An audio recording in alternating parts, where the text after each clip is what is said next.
For 35 years, there was never a morning in which Victor Hale wasn't the first man I saw when I stepped outside.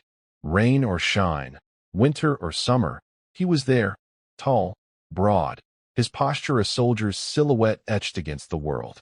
In some ways, his presence became so ingrained in the fabric of my life that I sometimes forgot he wasn't blood. He wasn't born into the Ellington name, didn't share our table by inheritance. And yet, for decades, I trusted him more than I trusted some of my own flesh. Victor wasn't just a bodyguard. He was a sentinel.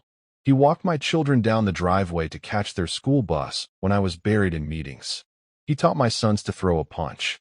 He taught my daughter how to handle a firearm when she turned 16, much to my wife's disapproval. Robert, she had hissed at me that night in our bedroom. What kind of father lets his daughter hold a gun? The kind who doesn't want her dead if someone ever comes for her, I'd replied. But truthfully, it wasn't my decision. It was Victor's. He'd said, "Every Ellington must be able to protect themselves, sir." And I had nodded, because when it came to protection, his word carried more weight than mine. In time, Victor was more than an employee. He was family, or at least, I let myself believe he was. Age is a cruel thief. It robs a man not of his possessions, but of his usefulness. Victor's decline was slow. First a limp, then the tremor in his left hand, then the stroke. Minor, the doctors said, but I knew it meant his days of standing watch were numbered. He hated it, hated the way his body betrayed him. For a man who had lived his whole life in readiness, weakness was a humiliation. I remember the day I told him he had to step down. We were in the library, the afternoon sun cutting through the windows. He stood stiffly by the fireplace, dressed in his usual dark suit. "It's time, Victor," I told him. His jaw tightened, the muscle twitching beneath the skin. "Time for what, sir?" "To rest. To live the life you've earned." "I don't want rest," he said. His voice was low, dangerous in a way I'd never heard before. "You've given me 35 years, I replied. "I'll see to it you're comfortable for the rest of your days. The lake house, the pension, the stocks and the trust. You'll want for nothing." He looked at me then, really looked, and for a brief moment, I saw something raw in his eyes. Not gratitude, not relief, something else, something I couldn't name.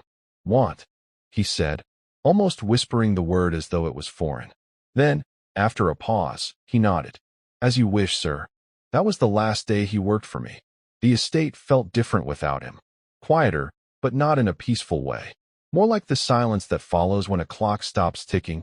You don't notice the noise until it's gone. My children barely remarked on his departure. My wife seemed relieved, though she didn't say it aloud. But me? I felt naked without him. It wasn't that I feared for my safety, at least, that's what I told myself. It was that Victor had become a shadow stitched to my own, and suddenly, that shadow was ripped away. I visited him once at the lake house. He seemed restless, pacing the wooden floors as if waiting for orders that would never come. His hair was grayer, his eyes sharper, as though time had sharpened him instead of dulling. "You keeping busy?" I asked. He gave a hollow laugh. "Busy with what? Fishing? Reading? I was made to protect, Robert. You've given me a cage with a view." I didn't like the bitterness in his tone. I told myself it was temporary. Adjustment. Nothing more. I was wrong. It happened on a Thursday. I was driving back from a charity luncheon in the city. Traffic was light, the roads slick with rain. The Mercedes purred smoothly beneath my hands, until it didn't. The brake pedal sank uselessly under my foot as I approached a curve. Panic clawed at my chest. The car skidded, tires screaming against wet asphalt. A flash of trees. A blur of guardrail. And then, impact. When I opened my eyes, I was upside down. Blood in my mouth. A ringing in my ears. For a moment, I thought death had come. But it hadn't. Not yet. They said later I was lucky. Just a mild concussion, a few bruised ribs. The ER smelled of antiseptic and fear as my wife held my hand, her face pale. My children stood at the foot of the bed, shaken but relieved. But in the quiet hours of that night, as I replayed the skid, the crash, the way the brake had gone slack beneath my foot, a thought slithered in. Brakes don't fail on their own. Someone had wanted me dead, and they had to wait for Victor to leave? It doesn't make any sense. Could it be? The night after the crash, I couldn't sleep. Hospitals are designed for healing, but they are poor companions to men who are accustomed to silence and control. Machines beeped in the hall, nurses whispered, doors clicked shut. And in all that noise, I found myself haunted by memories. Not of the accident. I remembered the night my eldest son, Daniel, was born. I was pacing outside the delivery room, a young man filled with fear, when a hand rested on my shoulder. I turned, expecting my father. Instead, it was Victor, silent, steady. He didn't say a word, but somehow, his presence calmed me more than any words could have. I remembered when my daughter, Claire, at age 8, had wandered too close to the estate's pool. She slipped, nearly drowned. Victor dove in fully clothed, dragging her out, coughing and crying. My wife had clung to Claire, thanking God. But I had seen Victor kneeling there, drenched and shivering, staring at the girl like she was the only treasure worth guarding. I remembered when Daniel turned 16. We'd hosted a grand party, too grand, in hindsight. There was a scuffle between some boys from outside the neighborhood. One pulled a knife. Before anyone could react, Victor had the boy disarmed, his wrist twisted, the blade clattering to the floor. Time and again, he had been the wall between my family and the world. So why, as I lay in that hospital bed, did I feel certain he was now the shadow behind the wheel that had tried to send me to my grave? Robert, you need to rest. My wife, Eleanor, sat by the bed with a magazine she hadn't turned a page of in an hour. Her auburn hair was streaked with silver now, but her eyes were as sharp as the day I married her. I can't rest, I muttered. Not until I know what happened. It was an accident. Cars fail. It happens. Not to mine. Not with the maintenance schedules we keep. Her eyes flickered. She knew what I was suggesting. You think someone tampered with it? I know it. Then let the police handle it. I almost told her my suspicion. Almost said Victor's name aloud. But the word stuck, saying it would make it real. And besides, Eleanor had always been fond of him, in her own way. He was the one man she trusted implicitly when our children were young. No, if I was going to name him, I needed proof. Not paranoia. Proof. When I returned home days later, the estate felt unfamiliar.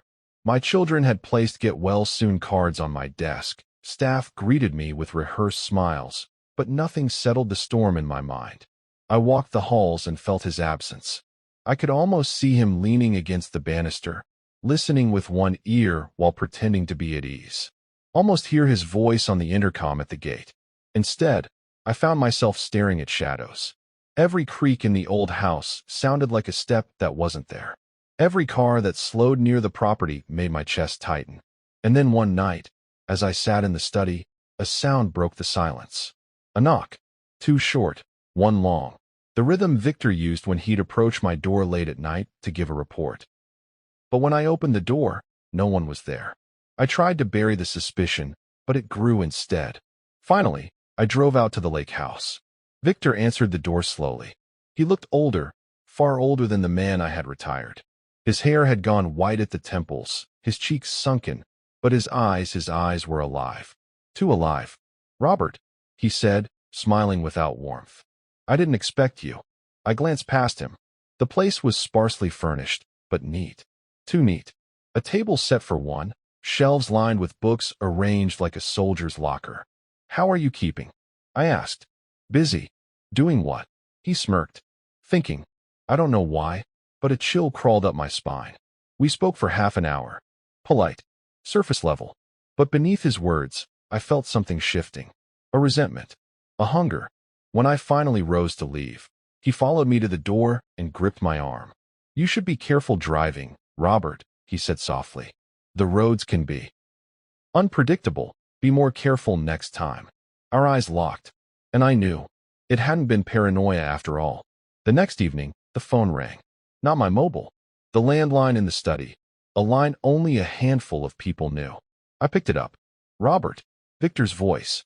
Calm, steady. Too steady. You're alive. Good. I worried I had miscalculated. I froze. My throat went dry. What are you saying? I'm saying your accident was only the beginning. And then I heard something else in the background. A muffled cry. A woman's voice. Eleanor's voice. My blood ran cold. Victor chuckled. Now we can begin our real conversation. I gripped the receiver so hard my knuckles whitened. Eleanor, I shouted into the phone. A muffled sound came back, a whimper. My wife's voice, strained, frightened. Victor, what have you done? Exactly what you feared I might one day do, he said. His tone was calm, almost cordial, but I could hear something fraying beneath it. Like wires sparking under insulation. I've taken back what was mine. What are you talking about? My life, Robert. My purpose. For 35 years I lived for you. For your family. My blood was your shield. My nights were your sleep. And then you discarded me like a tool gone blunt. You thought you could define me, then erase me. My chest tightened. Where is my wife? Where are my children? They're safe. For now. Their safety depends on you. Victor, don't call me that. His voice cracked, sharp enough to pierce the earpiece. Then, softer, almost childlike, Victor is gone. I don't know who I am now, but I know what I'm owed. My heart sank. This was no longer just betrayal. This was madness. The call dropped. Seconds later, my mobile buzzed. A text message. No name, just a number. They're mine now, and if you attempt to find us or involve the police, I'll kill them all. Attached, a photo. My wife and children, bound and blindfolded in our own living room. A gun barrel glinted against my daughter's temple. I staggered into the chair, the phone slipping from my hands. This wasn't just a robbery. This was vengeance. By dawn, the estate swarmed with flashing lights. Detectives, uniforms, specialists, all moving with professional calm that did nothing to slow the storm in my chest. Chief Inspector Grant, a lean man with eyes like steel nails, took me aside. We're treating this as an armed kidnapping. Your family is priority one. Did the caller identify himself? I hesitated. My instinct was to protect Victor, even now. Decades of conditioning. But then I remembered Eleanor's cry, my daughter's terrified face in the photo. It was Victor Hale, I said finally. The words felt like stones in my mouth. The inspector frowned. Your retired bodyguard? Yes. Why would he do this? Because without the job, he's nothing, I whispered. The police tapped my phones, set up surveillance, began tracing the number. But I knew they were chasing smoke. That evening, the phone rang again. I answered on speaker, surrounded by detectives. Robert, the voice sang. High-pitched this time, almost playful. We're having such fun. Victor, please. Not Victor. Victor's tired. He doesn't come out anymore. I'm the one who decides now. The detectives exchanged uneasy looks. They were hearing what I already suspected. Dissociation. He wasn't just angry. He was splintered. You don't want to hurt them, I said carefully. You loved them once. Love them. The voice broke into laughter, then dropped into a growl. I loved them because they were yours. But they never loved me back. None of you did. I was a ghost in your house. A weapon on a leash. Not anymore. The line went dead. Inspector Grant muttered. Your man's unhinged. Something is wrong somewhere. I don't understand how someone could care for a group of people only to threaten them. It doesn't make sense to me. Or is this his escape plan? Play sick to escape. What comes next? What comes next? I asked Inspector Grant, and he said, if we can contact any psychiatrist who supports the idea of him being a patient, then when all this is over, when he's caught, he'll be institutionalized, not prisoned. Alive. Released again. Free to come back. The thought planted itself in me like a blade. If they took him alive, he could one day return. He could finish what he started. And that, I could never allow. That night, I sat alone in my study, staring at the fire. For the first time in my life, I felt utterly powerless. Money couldn't buy my family's freedom. Influence couldn't command it. Law couldn't promise safety. Only one thing could. Victor's death. And as the embers crackled, a plan began to form. I couldn't kill him with my own hands. But I could lead him to a place where his madness would do the work for me. Where his fractured mind, his rage, would collide with police bullets. All I needed was to learn how to pull his strings. And who better than me? For 35 years, I had watched him, listened to him, trusted him. I knew his weaknesses. I knew what haunted him. And now, I would use it.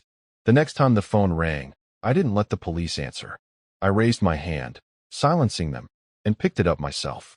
Robert, the voice said, low and solemn. This time it was Victor himself. the real one. I could hear it. That old gravitas, the soldier's steadiness that once reassured me. Victor, I said softly, we don't have to do this. We already are. I paused, then whispered, you're not in control, are you? That voice I heard yesterday, it wasn't you. Silence. I could almost hear his breath catch. You've lost them, Victor, I pressed gently. You're not the one holding my family. Someone else is. No, he growled. No, I'm still here. But you had to tell me that, I said, my tone calm, almost soothing. Because deep down, you're afraid. Afraid that you're nothing but a passenger in your own skin. I could feel the tension coil on the other end. I had planted the first seed, doubt. That night, another call. This time, the playful one was back. Hi, sharp, taunting. Your wife cried for you, the voice teased. She begged. Do you want to know what I told her? I leaned closer to the receiver, lowering my voice to a conspiratorial whisper. I know why you hurt her. The line went quiet. You hurt her because Victor couldn't. Because Victor loved her, didn't he? He loved all of us, in his way. But you're the wound he can't heal. You're the part of him that was never wanted. There was a hiss, then a furious bark. Don't talk about him. You're not real, I murmured. You're just pain. Pain given a voice. And with that, I ended the call. The detective stared at me. What the hell are you doing? Inspector Grant demanded. Making him unravel, I said. Over the next 2 days, the calls came in waves. Sometimes Victor. Sometimes the cruel, playful persona. Sometimes another voice entirely. Calm, methodical, chilling in its detachment. Each time, I adjusted my words. Never too much. Just enough. To Victor, I spoke of betrayal. You gave your life to me, and still you were forgotten. How could you let that happen? To the playful one, I spoke of doubt. You only exist because Victor is too weak to face his own grief. To the cold one, I spoke of inevitability. You think you're in control, but the police already know everything. Soon Victor will drag you all down with him. I became their confessor, their tormentor, their mirror. Each identity warred with the other, surfacing in fractured bursts. The police thought I was negotiating, but I wasn't. I was tightening the rope around his mind. On the third night, I heard it, a slip. I can't keep them all quiet, Victor muttered suddenly, his voice ragged. They fight. They fight me in my own head. Because they know the truth, I said. What truth? That you failed. You failed me, Victor. You failed the one family you had. There was a guttural cry on the other end, a crash, muffled shouting.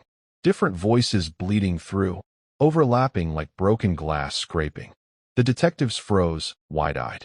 Keep him talking, Grant mouthed. But I wasn't trying to keep him talking. I was pushing him toward the edge. The next call, I decided, would be the trigger.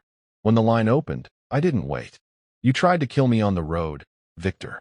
My voice was ice. You rigged the brakes in my car. My children could have been in that seat. Eleanor could have been.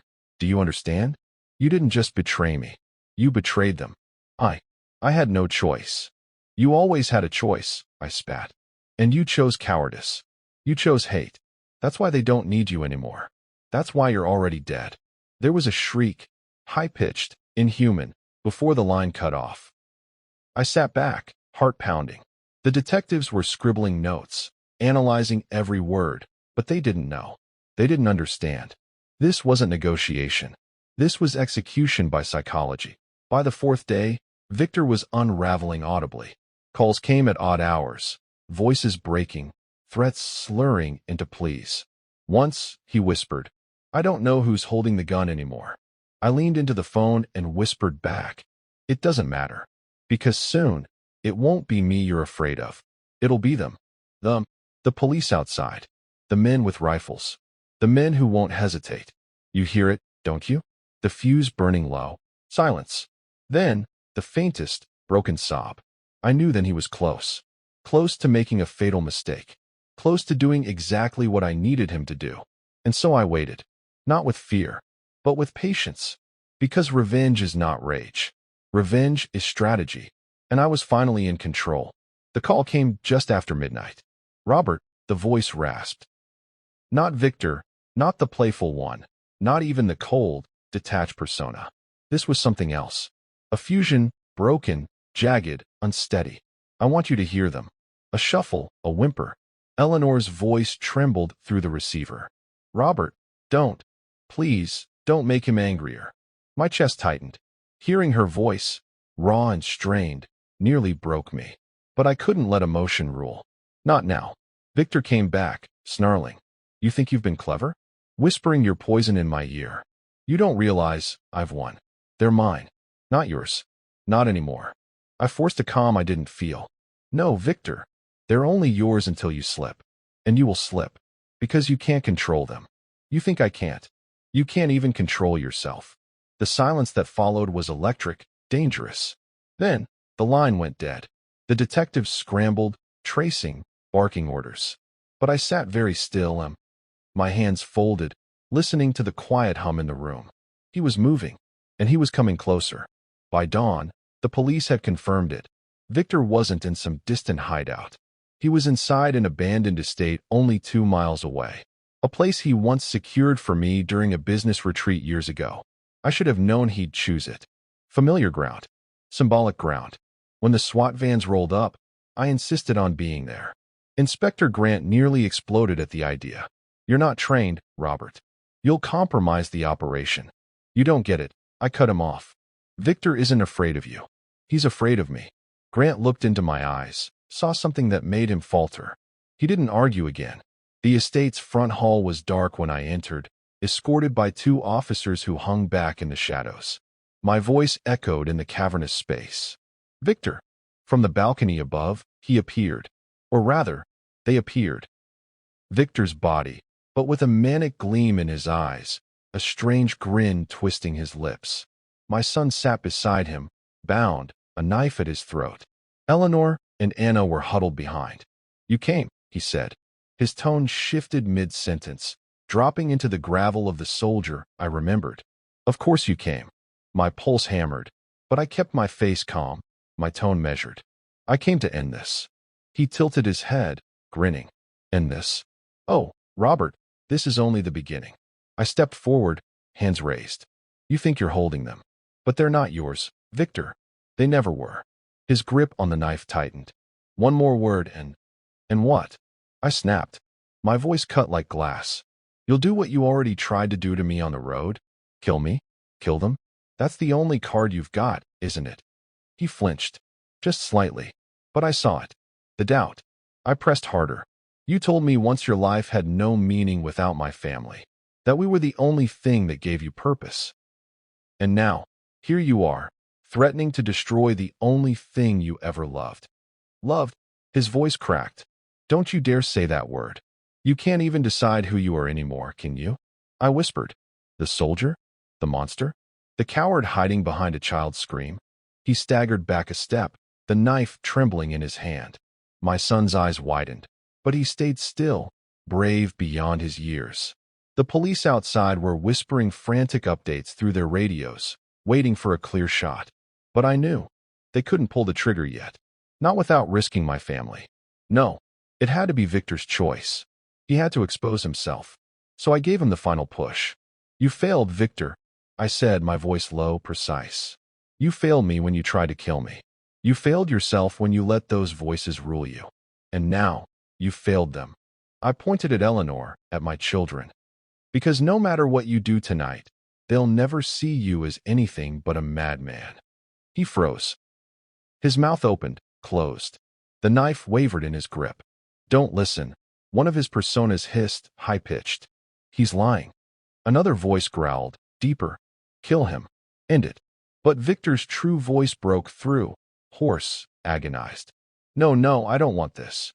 That was when I moved. Not forward, not back, just a glance toward the balcony window, where I knew the police snipers had their scopes trained. Victor's arm jerked upward, wild, the knife flashing in the morning light. And the shot rang out. The silence afterward was cavernous. Victor's body crumpled to the floor, the knife clattering uselessly beside him. My son scrambled away, Eleanor sobbing as she clutched both children to her chest. I didn't move at first. I just stood there, staring at Victor's body. The man who had once been my shield, my loyal companion, now nothing more than a shattered husk. Grant stormed in, shouting orders, securing the scene, pulling my family to safety. But no one asked me why I had looked at that window. No one asked if I'd meant to draw Victor's attention there. They thought it was instinct. They thought the police had saved us. Only I knew the truth. I had led Victor into the open. I had provoked the reaction that sealed his fate. I had orchestrated the shot as surely as if I had pulled the trigger myself. As the medics carried Victor's body out under a white sheet, I followed behind in silence. Somewhere in the depths of me, grief stirred. He had been more than just a bodyguard. He had been family, in his way. But the moment he tried to kill me, the moment he laid his hands on Eleanor, on the children, that was the line. The line that no betrayal could ever cross without consequence. Victor had lost himself the day he lost his role. His identity had rotted into madness, and I had ensured that his end would be final. To everyone else, I was the desperate father who survived. The man who talked down a madman long enough for the police to act. But I knew better. I wasn't just a survivor. I was the executioner, and that was my revenge. The police report said it all. Victor Hale, former bodyguard, suffered a psychotic break, kidnapped the Ellington family, and was neutralized during the rescue. That was the story the world accepted, and that was the story I allowed them to keep. Life slowly resumed its rhythm. Eleanor smiled again. The children began to laugh again, and the world moved on. But I didn't. Some nights, when the house is quiet, I still think of Victor. Not the man who tried to run me off the road, or the one who held a knife to my son's throat, but the man who once stood guard at our gates, who carried my daughter on his shoulders, who swore wordlessly that no harm would touch us. I miss that Victor, the loyal shadow who believed his life's purpose was to protect mine. But then I remember the other side of him. The unhinged fury, the betrayal, the threat to everything I loved. And I know that whatever else he was, I could never forgive him for that. Revenge doesn't erase the past. It doesn't heal wounds. It only ensures one thing, that betrayal never gets the chance to return. That is the peace I live with. Let's hear your thoughts. Do you think Robert was unfair to Victor, or did Victor meet the end he deserved? Don't forget to like and subscribe. Thank you for watching.